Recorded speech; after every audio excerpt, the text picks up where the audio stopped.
muwaadin nabad ku codeen nabadda inoo muhiima. magacaygu waa Amiira Cabdiraxmaan Somaliland waa mid tartamayaasha kii soo baxa waa bahdi anu waxaan maxamed darir fasalka labaad ee 2C baan ahay waxaan doonayaa waxbarashada nabad ku sii wato.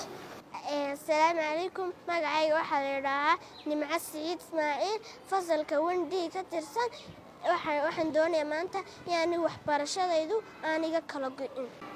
magacaygu waa Saara Liibaan Axmed Cali waxaan ahay fasalka 1C waxaan leenahay madaxda tartamaysa ilaaliya mustaqbalka ayaga. magacaygu waxa la Simiraa Daasisa fasalka KG2 fallaha ku marmina mustaqbalkeena. magacaygu waa Idil Cabdiraxmaan Axmed waxaan ka socdaa fasalka 4 aqbalan natiijada heshiin waayo waxa ku xiran mustaqbalka ayaga. magacaygu waa Fiis Maxamed Axmed fasalkaygu waa 4C tartamayaasha kii soo baxa waa bahdi ana magacaygu waa Shaakir Ismaaciil kana socda fasalka 4D xaga waxaan ku oranayaa nolosheena waa nabadeena waa nolosheena.